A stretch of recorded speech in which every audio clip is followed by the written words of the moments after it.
A hemispherical bowl made of iron has inner diameter 84 centimeter. അപ്പോൾ ഒരു ഹെമിസ്ഫിയറിനെയാണ് നമ്മളിവിടെ deal ചെയ്യുന്നത്. ആൻഡ് ആ ഹെമിസ്ഫിയറിന്റെ ഡയമീറ്റർ നമുക്ക് തന്നിട്ടുണ്ട്. അപ്പൊ ഹെമിസ്ഫിയറിന്റെ ഡയമീറ്റർ 84 ആണെങ്കിൽ അതിന്റെ റേഡിയസ് എന്ന് പറയുന്നത് എന്തായിരിക്കും? 42 ആയിരിക്കും.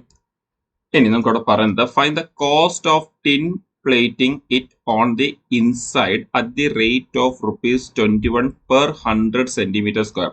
നമ്മളിവിടെ പറയുന്നത് ആ ഒരു ഹെമിസ്ഫിയറിന്റെ ഇന്നർ പോർഷൻ എന്ന് പറയുമ്പോൾ കേർഡ് സർഫേസ് ഏരിയ ആണ് ഉദ്ദേശിക്കുന്നത്. ഉള്ളിലെ ആ ഒരു ഏരിയ ആണ് ഉദ്ദേശിക്കുന്നത്. ആ കേർഡ് സർഫേസ് ഏരിയനെ ടിൻ പ്ലേറ്റിംഗ് ചെയ്യാൻ എടുക്കുന്ന കോസ്റ്റ് എന്ന് പറയുന്നത്, കേർഡ് സർഫേസ് ഏരിയയിൽ ടിൻ പ്ലേറ്റിംഗ് ചെയ്യാനുള്ള കോസ്റ്റ് എന്ന് പറയുന്നത് ₹21 ഓരോ 100 സെന്റിമീറ്റർ സ്ക്വയറിന്. അങ്ങനെ ആണെങ്കിൽ എത്ര രൂപയാകും എന്നാണ് ചോദിച്ചത്. ഞാൻ പൈയുടെ വാല്യൂ എടുക്കാനുള്ള വാല്യൂ നമുക്ക് അവിടെ തന്നിട്ടുണ്ട്. അങ്ങനെയാണെങ്കിൽ നമുക്ക് അതൊന്ന് കണ്ടുപിടിക്കാം. സോ ആദ്യം എന്ത് കണ്ടുപിടിക്കണം? കേർഡ് സർഫേസ് ഏരിയ കണ്ടുപിടിക്കണം. കേർഡ് സർഫേസ് ഏരിയ കിട്ടിയ കഴിഞ്ഞാൽ മാത്രമേ നമുക്ക് അതിനെ കോസ്റ്റ് വെച്ച് കമ്പയർ ചെയ്യാൻ പറ്റത്തുള്ളൂ. So curd surface area of hemisphere എന്ന് പറഞ്ഞാൽ നിങ്ങൾക്കറിയാം 2πr² ആണ്. സോ നമുക്ക് ഇനി ഈ ഒരു കേർഡ് സർഫേസ് ഏരിയ കിട്ടിക്കഴിഞ്ഞാൽ നമുക്ക് ഇതിന്റെ ആൻസർ കിട്ടാൻ വേണ്ടി നമ്മൾ എന്താ ചെയ്യേണ്ടതെന്ന് പറഞ്ഞാൽ കോസ്റ്റ് കിട്ടാൻ വേണ്ടി നമുക്ക് ഇവിടുന്ന് ഇതാണ് നമ്മുടെ ഏരിയ കിട്ടാൻ പോകുന്നത്. അപ്പം ഈ ഒരു ഏരിയയിൽ നമുക്ക് അവിടെ പറഞ്ഞേക്കുന്ന അനുസരിച്ചാണെങ്കിൽ ഓരോ 100 സെന്റിമീറ്റർ സ്ക്വയറിനാണ് 21 രൂപ. അങ്ങനെയാണെങ്കിൽ നമുക്ക് ഇതിനെ എന്ത് ചെയ്യണം? ആദ്യമേ 100 കൊണ്ട് ഡിവൈഡ് ചെയ്യണം.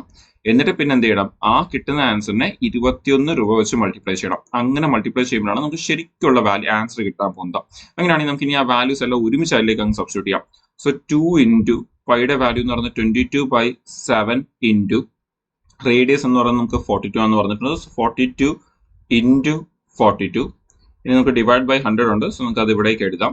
ഡിവൈഡ് ബൈ 100 ആൻഡ് ഇൻറ്റു എന്തുകൊണ്ട് വീണ്ടും ഇൻറ്റു ഒരു 21 കൂടി ഉണ്ട്. നോക്കി, അപ്പൊ നമ്മൾ എല്ലാ വാല്യൂസോടെ എഴുതിയിട്ടുണ്ട്. നമുക്ക് ഇനി ഇതൊന്ന് ക്യാൻസൽ ചെയ്തൊന്ന് സോൾവ് ചെയ്തെടുത്താൽ മതി. നമുക്ക് ആൻസർ കിട്ടും. പക്ഷേ ആൻസേഴ്സ് നമുക്ക് കാണാൻ പറ്റും അത്യാവശ്യം വളരെ അടുത്താണ് ആൻസേഴ്സ് കൊടുത്തിരിക്കുന്നത്. സോ അതുകൊണ്ട് തന്നെ നമുക്ക് അത്യാവശ്യം ഒന്ന് കറക്റ്റ് ആയിട്ട് സോൾവ് ചെയ്ത് പോയേ വരത്തുള്ളൂ. സോ ആദ്യം തന്നെ നമുക്ക് ഇവിടെ നിന്ന് ക്യാൻസൽ ചെയ്തൊന്ന് സോൾവ് ചെയ്തെടുക്കാം. സോ ഇവിടെ നമുക്ക് ഇത് ക്യാൻസൽ ചെയ്യുമ്പോൾ 7ഉം നമ്മുടെ 42ഉം ക്യാൻസൽ ചെയ്യുമ്പോൾ നമുക്കിവിടെ 6 7s are 42 ആണ്. സോ നമുക്ക് അത് ക്യാൻസൽ ആവും. അഗൈൻ നമുക്കിവിടെ 100 എന്ന് പറയുമ്പോൾ നമുക്കിവിടെ 4 ഇൻറ്റു 25 ആണ് 100 എന്ന് പറയുന്നത്. സോ ഇവിടെ 25 ഇനി മാറ്റിയിട്ട് 4 എന്ന് പറയുമ്പോൾ 2 2 വരുന്നുണ്ട്. സോ ഒരു 2 നമുക്ക് ഇവിടെ നിന്ന് ക്യാൻസൽ ചെയ്യാം.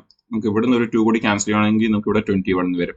സോ ഇനി റിമൈനിങ് ബാക്കിയുള്ള പോർഷൻസ് നമ്മൾ നോക്കുകയാണെങ്കിൽ ബാക്കി നമുക്ക് അവിടെ എന്തൊക്കെ ഉണ്ടെന്ന് നമുക്ക് ജസ്റ്റ് ചെക്ക് ചെയ്യാം. സോ ഇവിടെ 21 ഇൻറ്റു 21 ഉണ്ട്. 21 ഇൻറ്റു 21 എന്ന് പറയുന്നത് എത്രയാണ്? 441. 21ന്റെ സ്ക്വയർ ഇൻറ്റു നമുക്ക് പിന്നെ ഇവിടെ ബാക്കിയുള്ളത് നമുക്ക് ഇവിടെ കാണാൻ പറ്റും. ഇവിടെ 22 ഇൻറ്റു 6 ഉണ്ട്. അപ്പൊ 22 ഇൻറ്റു 6നെ നമുക്ക് ഏതാ മൾട്ടിപ്ലൈ ചെയ്തെടുക്കുന്നെങ്കിൽ മൾട്ടിപ്ലൈ ചെയ്തെടുക്കാം. നമുക്കത് 22 into 6 2 into 6 12, then 2 into 6 12 plus 1 13 132 എന്ന് വരും. സോ 441 ഇൻറ്റു 132 എന്ന് വരും. ആൻഡ് ദെൻ ഡിവൈഡ് ബൈ എന്തുണ്ട്? 25 ഉണ്ട്. സോ നമുക്കിനി ഇതൊന്ന് മൾട്ടിപ്ലൈ ചെയ്തെടുക്കണം. സോ ഇതൊന്ന് മൾട്ടിപ്ലൈ ചെയ്തെടുക്കുമ്പോഴത്തേക്കും നമുക്ക് അവിടെ നിന്ന് 58212 എന്ന് വരും. ഡിവൈഡഡ് ബൈ 25 എന്ന് വരും. ഇപ്പൊ നമ്മൾ അതിനൊന്ന് റഫായിട്ട് അതിനൊന്ന് ഡിവൈഡ് കൂടി ചെയ്തെടുക്കുകയാണെങ്കിൽ നമുക്ക് കിട്ടാൻ പോകുന്ന ആൻസർ എന്ന് പറയുന്നത് അവിടുന്ന് നമുക്ക് 2328 പോയിന്റ് സംതിങ് വരും. 0.48. ഓപ്ഷൻ കൂടി നമുക്ക് കമ്പയർ ചെയ്യുകയാണെങ്കിൽ 0.48 എന്ന് വരും. സോ ഓപ്ഷനിൽ നോക്കിക്കഴിഞ്ഞാൽ ഓപ്ഷൻ എ ഫസ്റ്റ് ഓപ്ഷൻ ആണ് നമ്മുടെ റൈറ്റ് ആൻസർ എന്ന് പറയുന്നത്. അപ്പോൾ നമുക്ക് ഇവിടെ വരെ വലിയ പ്രശ്നമൊന്നും ഇല്ലായിരുന്നു. പക്ഷേ ഇവിടെ വന്നതിന് ശേഷം അതിന്റെ കാൽക്കുലേഷൻ പാർട്ട് എന്താവുകയാണ്? ഒരു ഇച്ചിരി നമുക്ക് അവിടെ കാൽക്കുലേറ്റീവ് ആവുകയാണ്.